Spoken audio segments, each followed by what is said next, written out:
Bienvenidos a la casa de Dios. Gracias por estar con nosotros en esta mañana. Gracias a todos aquellos que hicieron posible nuestra brigada médica en la isla San Sebastián. Agradecer a todos los colaboradores, los que pudieron ir, participar del evento y los que ofrendaron para que fuera una realidad, ¿verdad? Acuérdese que usted, cada vez que ofrenda, tal vez usted no puede ir, no puede participar de esa forma, pero por medio de sus recursos nosotros compramos el medicamento que llevamos a la brigada, pagamos el alquiler del bus, cancelamos el transporte y también hubo hermanos que sembraron en esa actividad. Así que estoy muy agradecido con Dios por la dadivosidad de la iglesia, pero también por el hecho de que hay hermanos en la congregación que participan, ¿verdad? Y dicen, pastor, yo tal vez no puedo ir, pero un hermano me dice, aquí está para las pizzas de los niños, aquí están los juguetes, aquí están los refrigerios. O sea, Dios toca corazones y no me cabe la menor duda que no debemos de sentirnos mal. Tal vez usted dice, yo no pude ir, no fui porque tal vez no podía ir, porque no estaba invitado, porque no es parte de todo el evangelismo y todo eso, pero dice, no, yo voy a apoyar.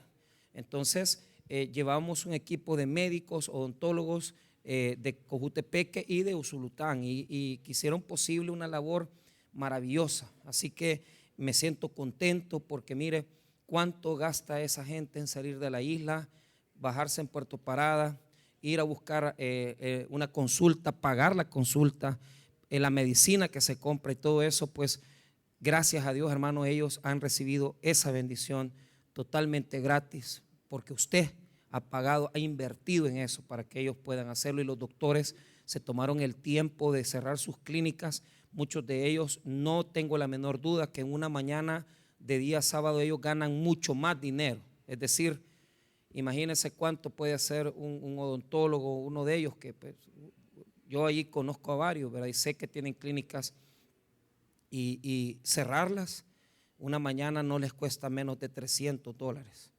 Pero ellos se tomaron el tiempo para servirle al Señor y gratuitamente ir a pasar consultas o hacer tratamientos dentales.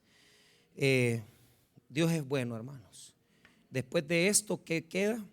Queremos con el doctor Navarro, que es el líder de brigadas médicas, y ya hablé también con el doctor Cuellar, que pertenece a esta iglesia, para ver cómo podemos trabajar la clínica de esta iglesia, que queremos fundarla en el último lugar donde está ahora la cafetería. Por eso estoy arreglando aquí. Yo no estoy arreglando aquí para tener cafetería, estoy arreglando aquí para tener clínica. ¿Me entiende? Allá está la bendición. Entonces vamos a poner 3 cubículos allá para los doctores, les voy a poner un aire. Y si Dios permite, en el mes de enero, todos los domingos después del culto de las 9, usted va a poder pasar consulta totalmente gratuita, ¿verdad? Ya tenemos para un canapé, para que se acuesten los hermanos ahí, ¿verdad? Para pasar consulta. Nos falta comprar más equipo y quisiéramos también poner una clínica odontológica, pero eso va a tener que esperar. Un amigo mío, el pastor Samuel Mejía del Porvenir, tiene una clínica asistencial y solo el sillón donde están recibiendo tratamiento odontológico en el cantón cuesta $7,000, pero es de última tecnología. Pero ahí llega, hermano, toda la gente a ser asistida gratuitamente. Así que tenemos grandes planes, grandes proyectos. Ayúdenos a que esto se haga realidad. Por eso vamos a hablar de este hombre. Vamos a tener un título en esta mañana: Abre mis ojos. Ese es el título de esta mañana. Vamos a ir a Marcos capítulo número 8, versículo 22. Marcos 8, 22. Abre mis ojos.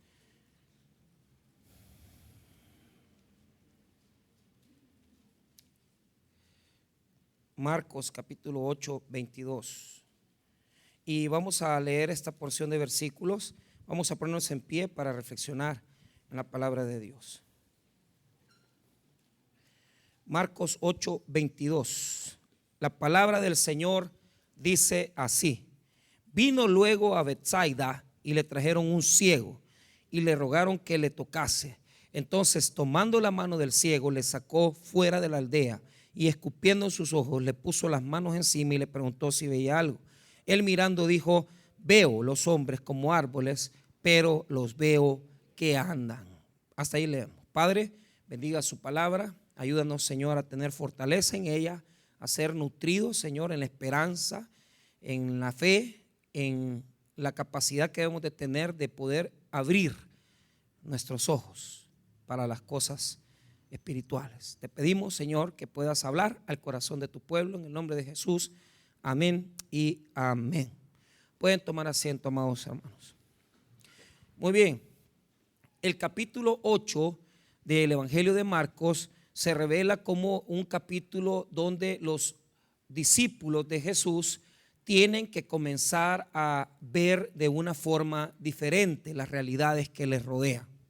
Entonces, este milagro es poderoso porque es el único milagro que Jesús hizo en dos etapas.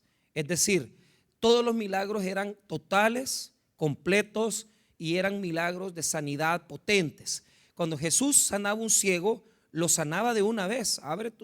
Tal vez no podemos ver en los milagros de Jesús, digamos, dos etapas nunca, sino que siempre sanando un paralítico por su palabra, sanando a un ciego por su palabra, sanando, hermano, a un leproso por un toque de su mano. Es decir, Jesús no hacía milagros a medias, siempre los hacía totales, completos. Pero este es el único en el cual, según el texto y según los estudiosos, dice que muestra resistencia. Es decir, no, como que vemos a Jesús como que peleara con el milagro, como que peleara con la sanidad. Pero ese es un error, porque el texto está ahí como un símbolo. Diga conmigo, símbolo. O sea, este milagro no debemos de tomarlo como algo que le costó a Jesús hacer, sino que es algo adrede, a propósito. Él sabía por qué estaba haciendo el milagro en dos etapas, y la razón era porque este milagro es un símbolo de lo que Él hace en nuestra vida. Es una señal de cómo Él opera en la vida de los creyentes. ¿Por qué razón? Les voy a dar la explicación. En primer lugar, cuando vemos el capítulo 8, vemos que alrededor de los versículos 22 al 26 hay dos diferentes acontecimientos con sus discípulos. En primer lugar, está el problema de la levadura, que está escrito en el versículo 14 al 21. Sucede que Jesús ha hecho la multiplicación de los panes y ellos se les olvidó llevar pan. Entonces en la barca ellos murmuraban, porque después de haber visto cómo le dio de comer a más este es el segundo milagro de multiplicación de panes. Este es el de los 4,000, no es el primero. Entonces la murmuración era en la barca: hey, se nos olvidó traer pan, y ahora ¿qué vamos a hacer? Nosotros lo que tuvimos que hacer ahorita que multiplicó los panes es agarrar un par de panecillos, llevarlos con nosotros, porque nos va a volver a dar hambre. Entonces, pero lo que Jesús les señala es la incredulidad. Diga conmigo, la incredulidad. ¿Por qué? Porque si ya Dios te dio para comer ahora, te va a dar para comer mañana. Porque si ya Dios, el Señor Jesucristo, te vino y te dice: mira, fíjate que tal vez estás en un proceso médico y estás enfrentando una situación de salud, pero el médico dice: mire, creo que con unas 24 quimioterapias, pero creo, ahí en ese creo, ¿verdad?, está ahí obrando Dios. ¿Por qué? Porque si creemos y tenemos fe y nos sometemos, es probable que no hagamos 24, sino que 16. Entonces, el problema del hombre es que, creyente, es que tiene una incredulidad. O sea, no siempre somos de fe, no siempre tenemos una gran dependencia de Dios, no siempre estamos con todo, con toda la pasión, con todo el amor. Habrán días que nos pasa lo que le pasó a los discípulos, que habiendo visto que Jesús le multiplicó los panes a toda esta gente, estaban diciendo: ¿será que vamos a comer mañana? ¿Será que vamos a tener pan para comer? Claro que vas a tener pan. Si ya Jesús multiplicó los panes para 4,000, también te va a dar mañana de comer. Y eso lo tenés que tener seguro. Entonces, en esa porción de versículos hay incredulidad. Pero abajo, del verso 27 hasta el verso 33, diga conmigo Pedro. Pedro va a tener un problema. Pedro va a decir en el versículo número 29, mire lo que dice en el 29. Entonces se les dijo: ¿y vosotros quién decís que sois? Respondiendo Pedro le dijo: tú eres el Cristo. Mire qué bonito. Pedro declara que Jesús es el Cristo, el Mesías. Pero allá abajo, cuando Jesús comenzó a decirles que iba a morir por sus condiciones de pecado, cuando Jesús dijo que era necesario sufrir y padecer, Pedro le dijo: ¿y por qué te vas a hacer daño? ¿Por qué vas a ir a la cruz? Entonces en el versículo 33, mire cómo le dice Jesús: pero él, volviéndose y mirando a los discípulos, reprendió a Pedro diciendo: quítate delante de mí, Satanás, porque no pones la mira en las cosas de Dios, sino en la de los hombres. Entonces tenemos dos ejemplos. Diga conmigo, ejemplos. El primero, el de la incredulidad, de la levadura. ¿Por qué?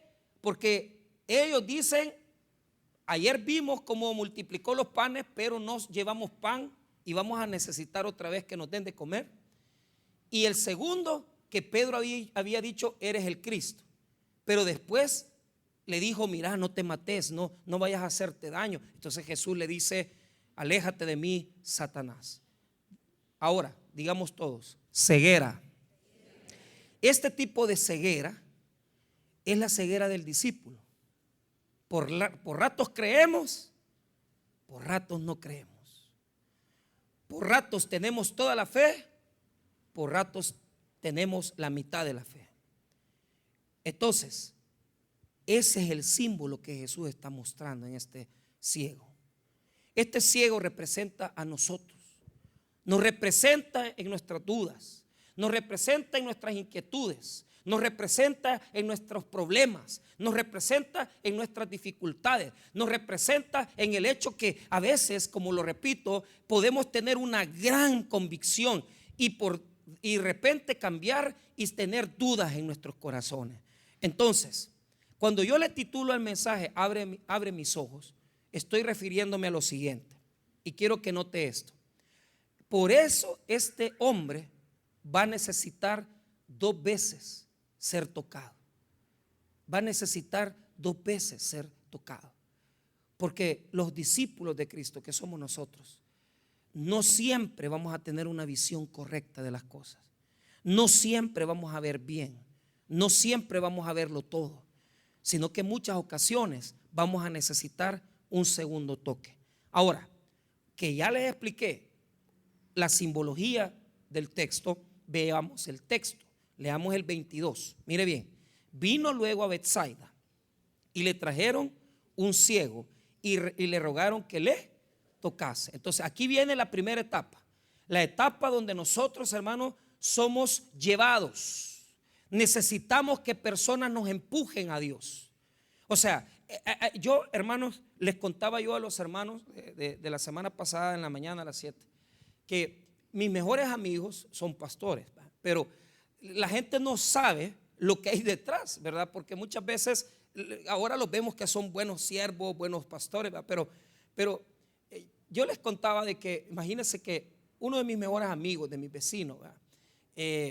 Yo siempre bregaba con él, porque yo ya me había convertido al evangelio en el año 1996.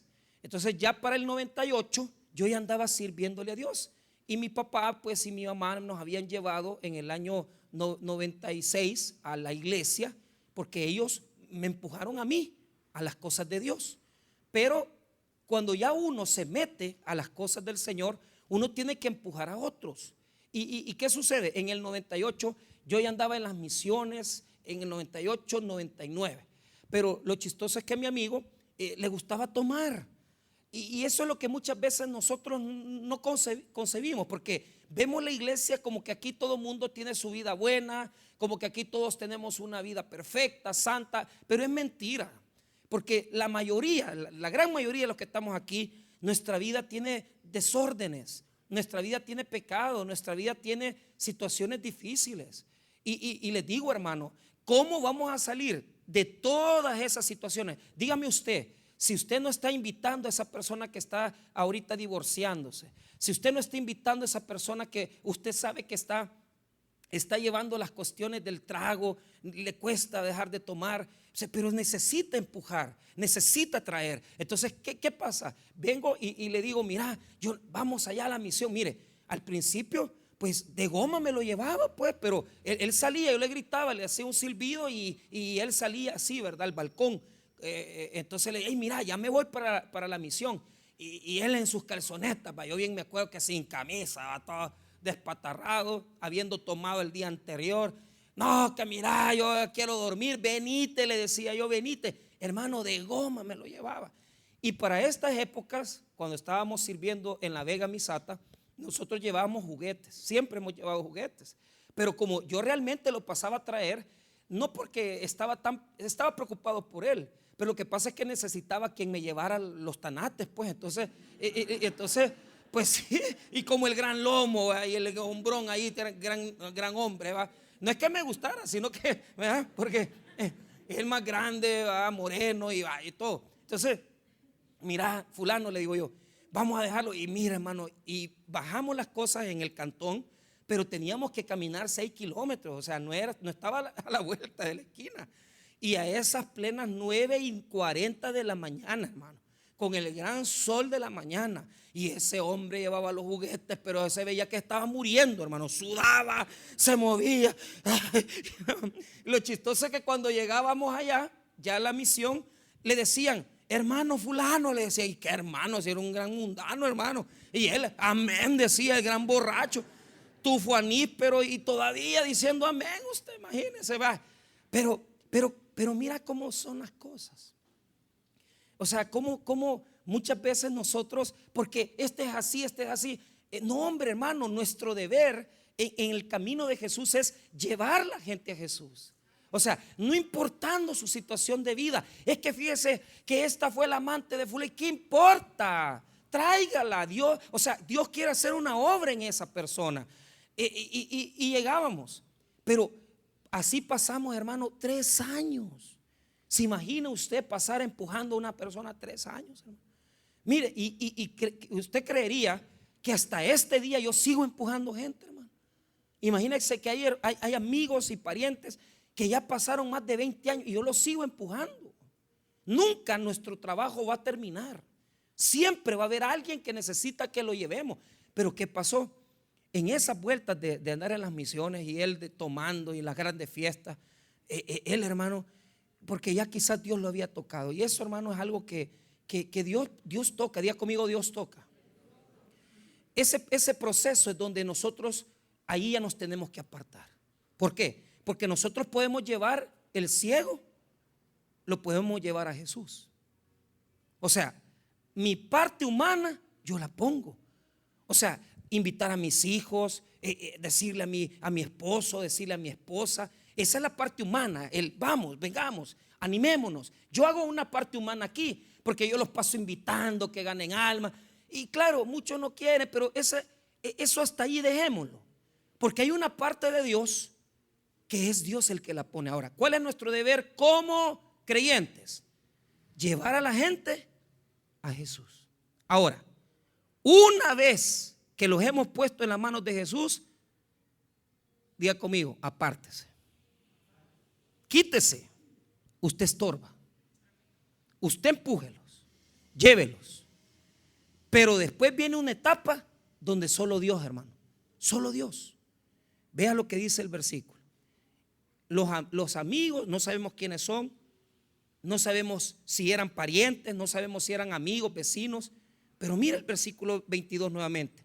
Y le rogaron que le tocase. Ahora, mira el 23. Diga conmigo, deje a Jesús obrar. Deje a Jesús obrar. Dígalo bien. Deje a Jesús obrar. Mira el 23. Entonces, tomando la mano del ciego, qué bonito, le sacó fuera de la aldea. Hasta ahí. Él lo sacó. Usted déjelo. Usted déjelo. Yo así hice, mire. Y le voy a decir algo con toda sinceridad. Llegó un momento que yo me aburrí. Porque estar llevándolo, hermano, a veces, ¿verdad? Yo sabía que no llegaba. O sea, habían domingos que él aparecía, otros domingos que no, porque se quedaba en fiesta, ¿verdad? Y no aparecía, pues. Entonces, así lo fue empujando. Yo tenía una casa de oración los días martes, hermano. Otra que ahí también me hacía pasar una gran vergüenza, ¿verdad? Porque lo llevaba, hermano, y él quizás bajándose del carro y hablando las grandes malas palabras.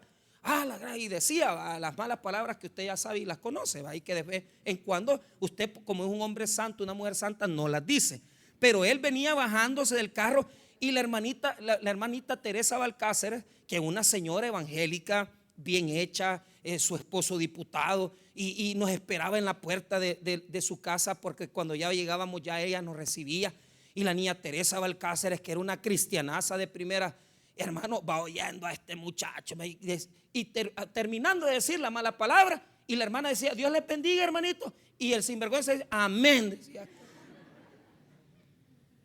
Y se reía, y todavía me acuerdo yo que se reía, ¿va? Porque decía la mala palabra y yo en la casa de oración. Entonces, ¿cuánto tiempo? Casa de oración, misión, casa de oración, misión, y ahí lo llevaba, y ahí lo recogía, lo iba a llevar, lo recogía en los juzgados, porque ahí trabajaba, y lo llevaba.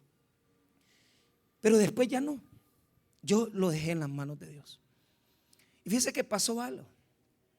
Y fue bien duro, porque ahí yo no digo, hermano, y se lo repito, esto no, o sea, eso son cosas que pasan en la vida. Pero el hermano mayor de él sufrió un acontecimiento, ¿verdad?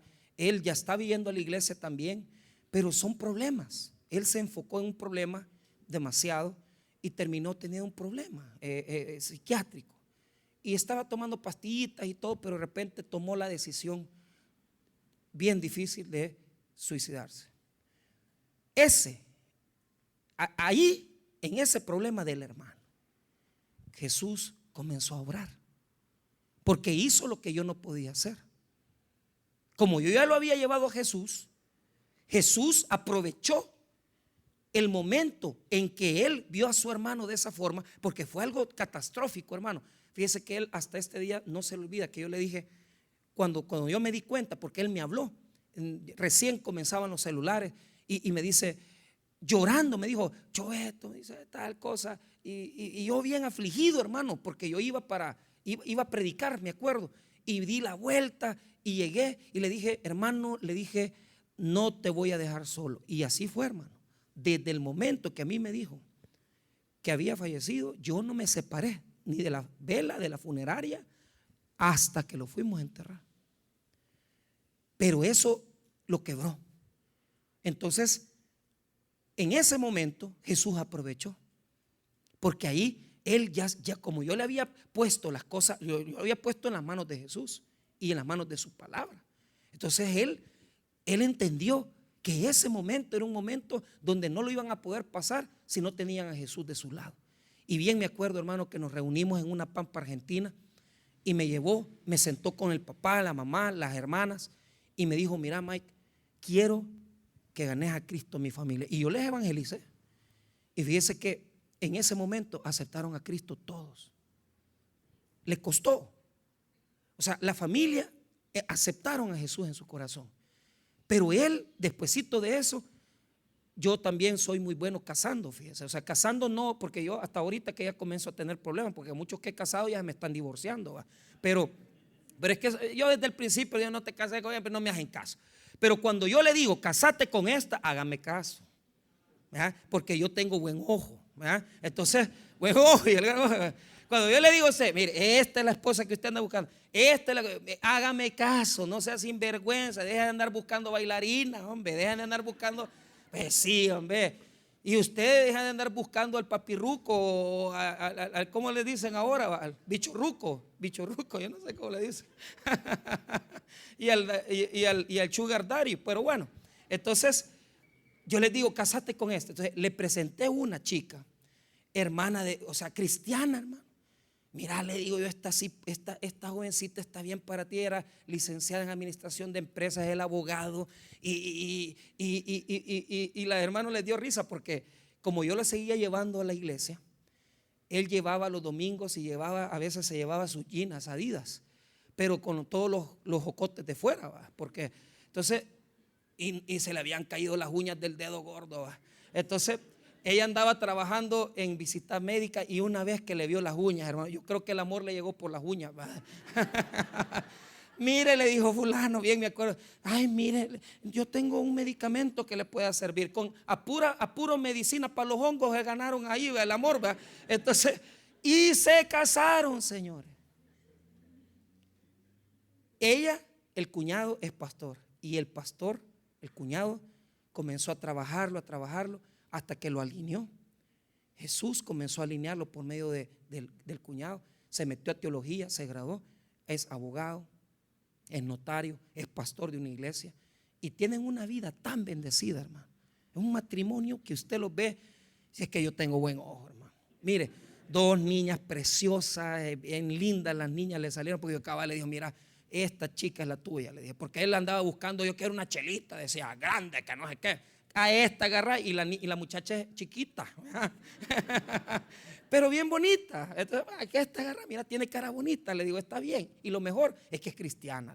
Entonces, vaya, ahí está, Dios no se equivoca. Pero ¿cuál es el punto? Jesús, nosotros empujamos, pero Jesús engancha. O sea, nosotros no podemos hacer lo que Jesús hace. O sea, usted empuje, porque Jesús es el que engancha. Él es el que viene y dice, venite para acá, yo te voy a abrir los ojos y yo voy a hacer que vos veas cosas mejores. Pero ¿qué pasa? Una vez que ya Jesús lo tiene, Él tiene una acción, que es que lo sacó de la aldea. Y mire, el versículo lo dice con claridad. Vea el versículo 23. Entonces, tomando la mano del ciego, le sacó fuera de la aldea. Le sacó fuera de la aldea. Y mire lo que dice después. Y escupiendo en sus ojos, le puso las manos encima y le preguntó si veía algo. Entonces ahí hay tres acontecimientos. Primero, lo sacó de la aldea. Segundo, ¿verdad? Escupió en sus ojos. O sea, dicen muchos que esos fueron en los párpados. Otros dicen que fue en el mismo ojo. Y después le puso las manos encima. Ahora, ¿por qué lo sacó de la aldea? Esa es la pregunta que nos hacemos. Porque la aldea Betsaida representa, oiga bien, no representa la ciudad del pecado, sino que representa la ciudad de la incredulidad. Diga conmigo, incredulidad. La Biblia enseña que Betsaida, hermano, había sido un lugar donde Jesús hizo muchos milagros. Les voy a leer un texto para que ustedes tengan referencia. Y si quieren lo apunten, pero no lo vayan a buscar. En el Evangelio de Lucas 9, versículo 10 dice así, escuche. Vueltos los apóstoles le contaron todo lo que habían hecho, y tomándolos se retiró aparte a un lugar desierto de la ciudad llamada Betsaida. Y cuando la gente lo supo, le siguió, y él les recibió y les hablaba del reino de Dios y sanaba a los que necesitaban ser curados. Mire, él, según el Evangelio de Lucas, se quedaba en Betsaida y sanaba a un montón de personas. Un montón de gente recibía sanidades, veía sanidades y hacía grandes prodigios en Betsaida. Pero ¿sabe qué pasó en Betsaida? Betsaida, hermano, era una ciudad que le cerró las puertas a Jesús. ¿Por qué? Jesús llega a la vida de alguien y hace grandes prodigios, hace grandes milagros, pero si usted no abre más su corazón, Él deja de hacer las obras, Él deja de hacer los milagros, Él deja de hacer las cosas que tiene que hacer. Entonces, Betsaida había sido una ciudad donde Jesús hizo muchas cosas, pero ya no las hace. Entonces Jesús ya no quiere hacer milagros en Betsaida, ya no quiere hacerlos. Jesús se aparta de Betsaida y dice, ahí no lo voy a hacer. ¿Por qué? Porque había un juicio sobre Betsaida. Y esto quiero que lo vean. Vea conmigo rápidamente. Y quiero que retroceda, pero que le ponga separador a donde estamos. En Mateo capítulo 11, verso 20. Mateo 11, 20. Mire lo que pasó ahí. Mateo 11, 20. La palabra del Señor, Mateo 11, 20, dice así. Entonces, Mateo 11, 20, comenzó a reconvenir a las ciudades en las cuales había hecho muchos de sus milagros, porque no se habían arrepentido, diciendo, ay de ti Corazín, ay de ti Betsaida. Porque si en Tiro y en Sidón se hubieran hecho los milagros que han sido hechos en vosotras, tiempo a que se hubieran arrepentido en silicio y en ceniza.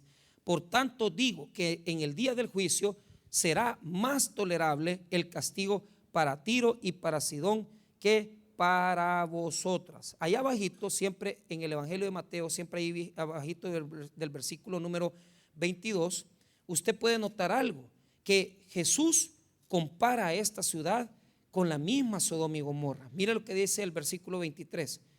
Estas ciudades impenitentes, y tú, Capernaum, que eres levantada hasta el cielo, hasta el Hades, serás abatida. Porque si en Sodoma se hubiera hecho los milagros que han sido hechos en ti, habrían permanecido hasta el día de hoy. Entonces, la pregunta es, primero les explico la diferencia entre el ay y la bienaventuranza. Cuando la Biblia dice ay, significa juicio. Ay de ti Corazín, ay de ti Betsaida. ¿Por qué? Porque son lugares de juicio. El ay en la Biblia significa que va a haber un juicio futuro. El bienaventurado quiere decir dichoso o feliz. Es lo contrario del ay. Entonces, esto es teología. Cuando en la Biblia usted encuentra ay, hermano, esto es juicio futuro. Y cuando usted encuentra bienaventurado, usted encuentra lo contrario, que es dichoso o feliz.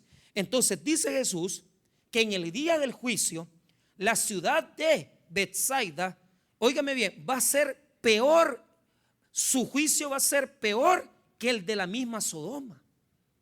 Y usted se pone a pensar, ¿cómo en Betsaida va a haber un juicio peor que en Sodoma?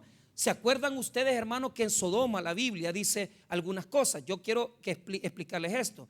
Mire, actualmente se ha descubierto que el pecado de Sodoma era otro, no es el homosexualismo, pero digamos que asumimos que en Sodoma hay bastante homosexualismo, porque dice que los ángeles llegaron, ellos pidieron conocerlos, ellos pidieron, o sea, prácticamente, hermano, quisieron, ¿verdad? Quisieron abusar de los ángeles. Entonces la ciudad de Sodoma y Gomorra quedó como ese símbolo del homosexualismo, de tal manera que en la Edad Media a una persona que practicaba el homosexualismo se le decía sodomita. Entonces, pero ¿cuál es el problema? ¿Qué peor pecado que el practicar relaciones con personas del mismo género? Y usted dice, ay, que es un mal pecado. Mire, le voy a decir algo. Pecado es toda, es desobediencia, infidelidad. O sea, no tenemos nosotros que criticar el hecho de que hay personas que viven en esa condición. Ellos tendrán un trato con Dios y Dios sabrá cómo tratar con ellos, pero también hay misericordia para ellos. Y no podemos decir que este pecado es peor que el otro, pero aquí hay un problema. ¿Cómo que en Sodoma el juicio va a ser menor si los de Betsaida, nosotros leemos la Biblia y vemos la Biblia y preguntamos cuál es el pecado de Betsaida? Esa es la pregunta que nos hacemos en esta mañana. ¿Cuál es el pecado de Betsaida? El pecado de Betsaida no es el homosexualismo. El pecado de Betsaida es otro peor. Diga conmigo, la indiferencia. Oiga, Jesús estuvo ahí haciendo milagros, sanidades, y ellos no le pusieron ni atención. Aquí hay mucha gente que Dios quiere hacer milagros en su vida. Jesús quiere acercarse a ustedes. Jesús quiere hacer sanidades. ¿Y sabe qué está haciendo usted? Vendiendo. Mire, Betsaida era una ciudad comercial donde la gente vendía y compraba. Y como ellos estaban ocupados comprando y vendiendo, no le hacían caso a las sanidades de Jesús, no le hacían caso a la palabra de Jesús, no le hacían caso a las declaraciones de Jesús. Pasó Jesús en medio de Betsaida, pasó Jesús en medio de la ciudad y ellos no le hicieron caso por estar vendiendo. Escuche, muchas veces ponemos por encima la homosexualidad, pero el mismo pecado de la homosexualidad es la misma condición de la idolatría del dinero. ¿Cuántos hermanos con honestidad, por echarse un partidito, con honestidad, no vienen al culto? Entonces, está bueno, échese el partido con una su cervecita, pero ¿qué? Pues sí, como ya, ni modo, pues. Entonces, pero ¿cuál es el problema? O sea, pudiendo nosotros aprender, saber más de Dios. Preferimos cositas que no nos dejan bendición. Peor si usted ha apostado y pierde, ¿va? Porque imagínense, hay gente que y grita y va, y la camisa va, y, pues sí, pero te deja mal, ¿va? O sea, y uno dice, ay, bueno, de modo, el mundial es el mundial, eso no podemos ni que negarlo, ¿va? Pero si el día de mañana se destruyera este mundo y se levantara una nueva generación, se diera cuenta, hermano, que el ídolo más grande de este mundo no es Dios, Jesús, es el fútbol, es el dinero, es el ego de nosotros, porque hay más estadios más grandes que iglesias, porque hay, hermano, personas que dedican su vida más a enseñar su situación. Somos influencers, youtubers, pero ¿qué se vende ahí? El yo aquí, me tomo una foto, y que la influencer fulana salió semidesnuda y en bikini. A mí qué me importa, hermano, sí, o sea, es otra más. Pero ¿qué es lo que pasa? Hemos perdido el rumbo. ¿Cuántos aquí vivimos en Bethsaida? Todos nosotros estamos viviendo en la ciudad indiferente, la ciudad de la indiferencia. Dice el pastor Junior, nos contó la semana que puso una aplicación en el teléfono, y estuvimos con él esta semana. Allí él estaba predicando en la policía y les decía a los jefes de todas de la policía más grandes que hay ahí, les decía que puso una aplicación para contar las horas y los minutos que pasaba en internet, ¿va? Y se sorprendió porque cuando le tiró el primer dato, 12 horas, hermano, en un día. Es grandísimo. O sea, imagínense, nosotros ocupáramos, hermano, solo la cuarta parte del tiempo que ocupamos para estar en internet, para orar, para estudiar, para conocer de Dios, nuestra vida fuera diferente. Pero vivimos en la indiferencia. ¿Cómo quedó fulano? Mira que aquí tengo un negocio para vos. Mira que tenemos que hacer esto, tenemos que hacer lo otro. Pero no hay espacio para Jesús en Bethsaida. Por eso es que Jesús ya no hizo milagros ahí. Por eso es que Jesús ya no hizo sanidades ahí. Entonces, cuando usted vuelve a Marcos capítulo 8, versículo número 23, y dice que lo sacó de la aldea, ¿qué quiere decir? Que lo sacó de Bethsaida, de la ciudad de indiferencia. Hermanos, oiga bien, hay amistades con las cuales ya no tenés que andar. Si usted es gay, si usted es lesbiana, si usted es borracho, las amistades lo están perdiendo. Ellos viven en Bethsaida. Jesús ya lo sacó de Bethsaida. ¿Cuántos aquí, hermanos, por una amistad no somos bendecidos? Cuando Jesús hacía grandes milagros, sacaba a los incrédulos, sacaba a los que no estaban con él y comenzaba a hacer obras frente a los que verdaderamente creían. Hermanos, si nosotros nos ponemos a pensar en la influencia que Bethsaida tiene en nosotros, nos damos cuenta que tenemos amistades que nos empujan, amigos, amigas, y mira, ¿y cómo saliste con aquella voz? ¿Y qué le hiciste? ¿Y qué hicieron? Eso no te hace crecer. Eso es Bethsaida, que te está influenciando, que te está empujando. Entonces, hermano mío, óigame bien, ciudad de Bethsaida es indiferencia. Ciudad de Bethsaida son amistades que contaminan. Ciudad de Bethsaida es incredulidad, porque hay personas aquí que no tenemos buena vista, no vemos bien, y no tenemos la suficiente fe y no tenemos la suficiente convicción. Entonces, ¿qué hace Jesús? Mire lo que hace Jesús. El versículo 23. Y escupiendo en sus ojos, le puso sus manos encima y le preguntó si veía algo. Verso 24. Él mirando dijo: veo los hombres como árboles, pero los veo que andan. O sea que veía, pero no veía bien. Hay personas que no ven de cerca y hay otras personas que no ven de lejos. Y así es el cristiano, que no entiende las cosas de Dios, porque la visión quiere decir ver y entender. Hermanos, Habemos personas aquí que solo de cerca, pero de lejos no vemos nada. Sabemos venir a la iglesia, sabemos tener una Biblia, pero no conocemos las cosas, no entendemos las cosas de Dios y no vemos bien y vemos las cosas como árboles. Pero ¿qué es lo que pasa? Nosotros tenemos que entender esto. El hombre tiene dos cosas: puede ver y puede tener visión. ¿Cuál es la diferencia? El ver es algo natural, la visión es espiritual, la visión es de Dios. ¿Y cuándo tenemos visión? Cuando ya comenzamos a entender las cosas del evangelio. Hermano, oremos para que Dios nos dé una visión de lo que tenemos que hacer para la iglesia. Oremos, hermano, para comenzar a preguntarle a Dios: Señor, quizás estoy muy metido en Betsaida, me importan cosas que verdaderamente no son de tu gloria. Si mi preocupación más grande en mi vida es venir y saber, ¿verdad?, qué es lo que voy a publicar mañana y no saber qué es lo que voy a estar leyendo en la Biblia hoy, entonces yo he perdido mi visión, no tengo visión. Y tengo que comenzar a soñar y a creer en las cosas que Dios va a hacer en mi vida. Y pensar, hermano, lo que Dios quiere para mí. Si usted está como estos apóstoles, estos discípulos que veían medio bien, pero no ven totalmente, es tiempo que usted comience a abrir los ojos y a darse cuenta que Dios tiene muchas bendiciones para nosotros, pero tiene que salir de Betsaida.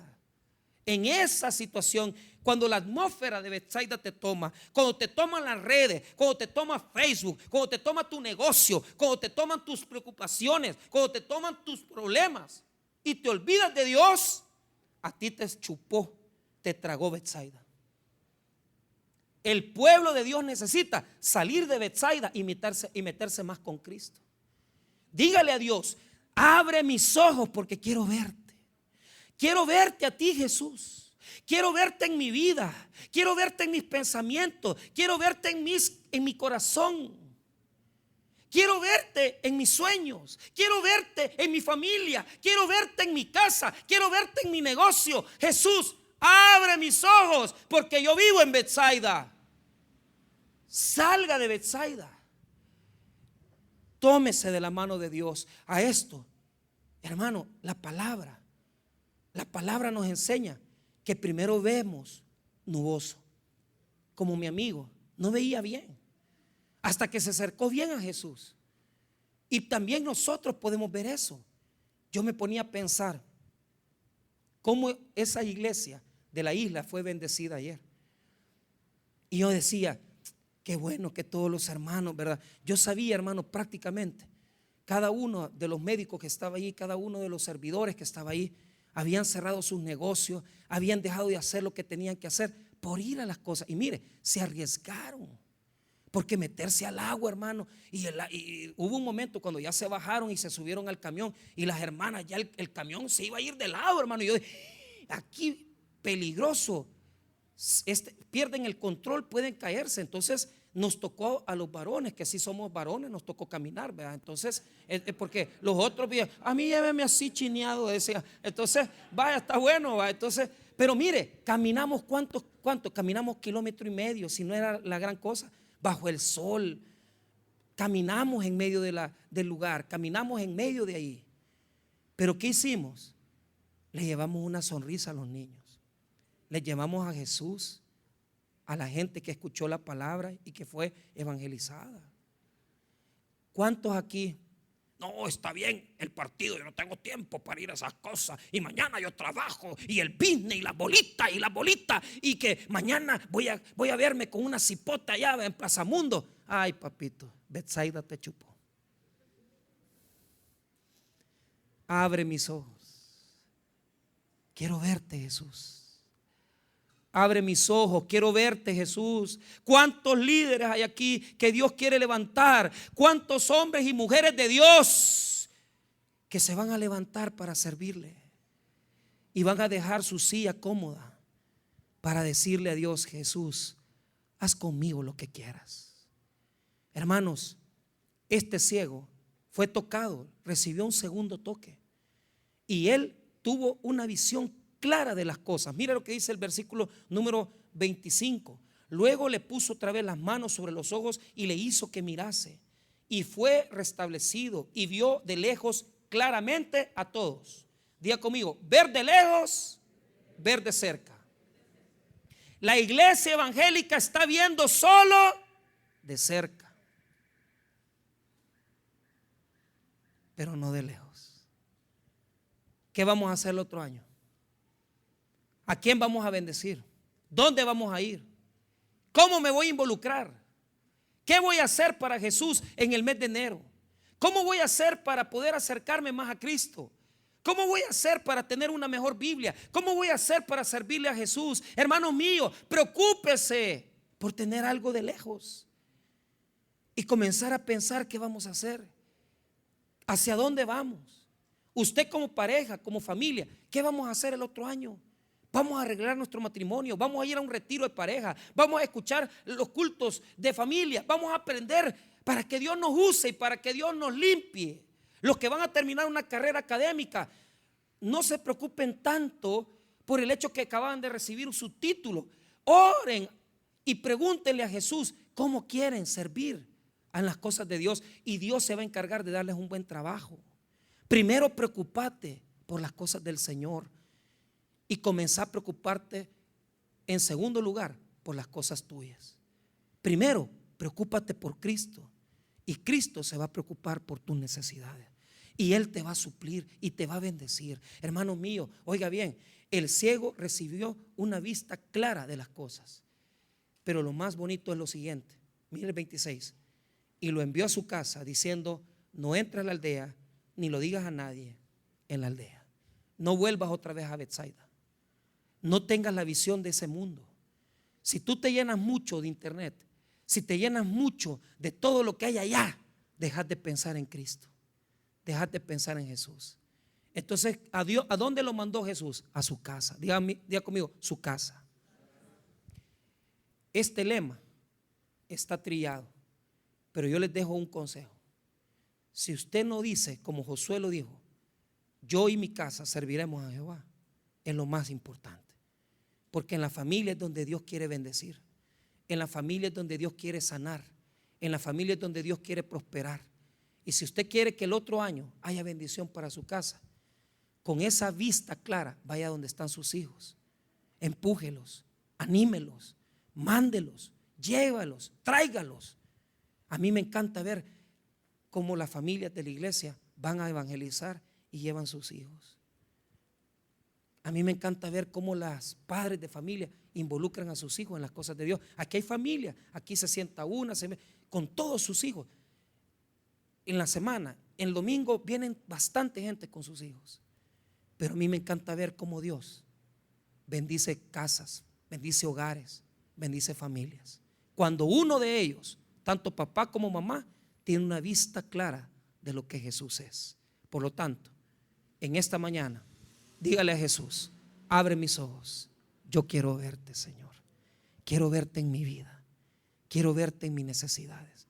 Betsaida, sal de Betsaida, que es la aldea donde toda la visión está cerrada y oscura. Nosotros ya no vivimos en la aldea, vivimos en el reino de Jesús.